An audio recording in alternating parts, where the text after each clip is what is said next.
सद्गुरु स्वामी टेऊराम जी के जीवन का एक बहुत सुंदर प्रसंग हमारे पूज्य स्वामी मनोहर लाल जी बताते हैं। कहा एक बार सद्गुरु स्वामी टेऊराम जी मार्ग से गुजर रहे थे तो शोर सुना। एक स्त्री के घर पर कोई कुलगुरु आ गए उनके।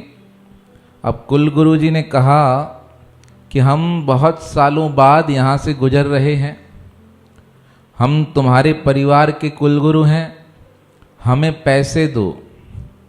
अब माता जी ने कहा मैं गरीब हूँ, निर्धन हूँ, मेरे पतिदेव गुजर गए हैं, देने के लिए कुछ है नहीं।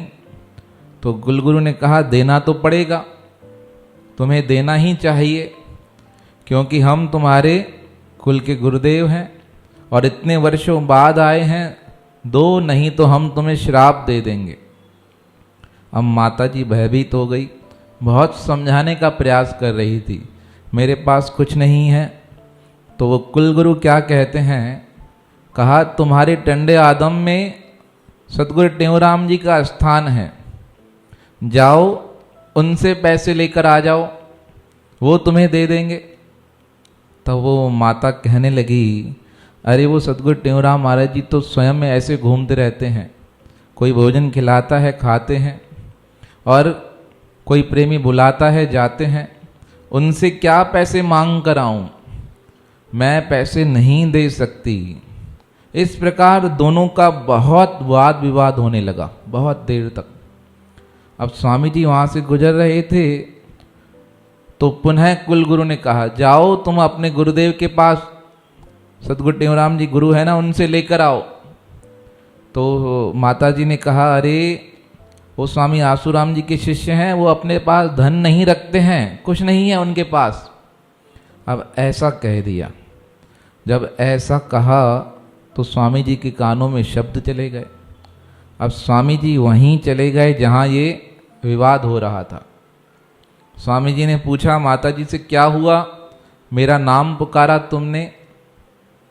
तब माता जी को रोना आ गया, कहने लगी महाराज यह कुलगुरु हैं, बहुत वर्षों बाद यहाँ से गुजर रहे हैं, कह रहे हैं धन दो।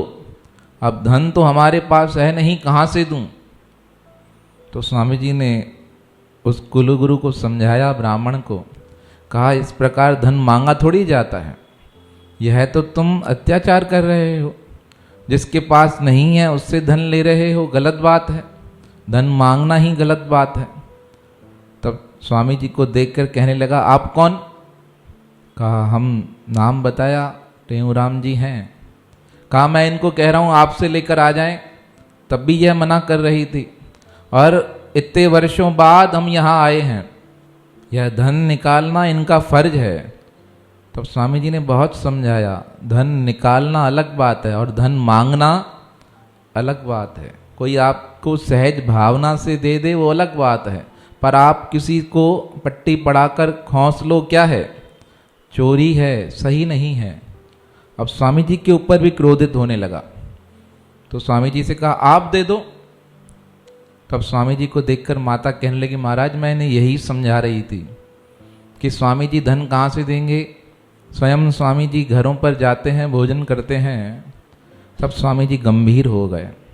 कहा माता एक काम करो, तुम्हारे घर में जो कक्ष है ना दूसरा, उस दूसरे कक्ष में एक मटका पड़ा है, उस मटके में एक थैली पड़ी है, उस थैली में पैसे पड़े हैं, लाकर इन्हें दे दो। अब माता जी ने जिस शब्द सुने, बातें सुनी, कहा महाराज जी क्यों मजाक करते हो, आप कभी मेरे घर आए नहीं और मेरे घर की जानकारी ऐसे बता रहे हो कि ये आपका घर है। स्वामी जी ने कहा मैं कह रहा हूँ ना, तुम अंदर जाओ, तुम्हारा दूसरा कक्ष है, उसमें मटका पड़ा है, मटके में क्या पड़े हैं, पैसे पड़े हैं, लेकर आओ, दे दो इन्हें, जितने मांगते हैं उन्हें दे दो। अब माता जी माने नहीं। स्वामी जी ने फिर कहा हम झूठ नहीं बोलते हैं, हमने कभी जीवन भर असत्य भाषण नहीं किया है, हम तुम्हें कहते हैं जाओ लेकर आओ। अब स्वामी जी की आज्ञा मानकर माता जी अंदर गई, देखा कहाँ है मटका, उसने खुद ने नहीं देखा था, पर स्वामी जी की आज्ञा मान के अंदर गई, इधर उधर देखा तो एक आले में मटका पड़ा दिखाई दिया। कहा आधी बात तो सच हो गई, कभी मेरा ध्यान गया नहीं। अब मटके को उतारा तो बाकायदा उसमें एक थैली पड़ी थी। अब थैली लेके बाहर आई तो उसमें 25 रुपए निकले। देखकर हैरान, कहा इतने वर्ष हो गए मेरे पतिदेव को गुजरे, मैंने घर की इतनी बार सफाई की, कभी मुझे कुछ मिला नहीं। 25 रुपये निकाले, उसमें से 10 रुपये निकाल कर कुलगुरु को देके रवाना किया और हाथ जोड़कर रोते हुए स्वामी टेऊराम जी से माफ़ी मांगने लगी। कहा महाराज मैंने आप पे संशय किया, मैंने कहा कि स्वामी आसूराम जी के शिष्य हैं, उनके पास क्या होगा, पर आपने कृपा कर मेरी सम्मान की, मान की रक्षा की।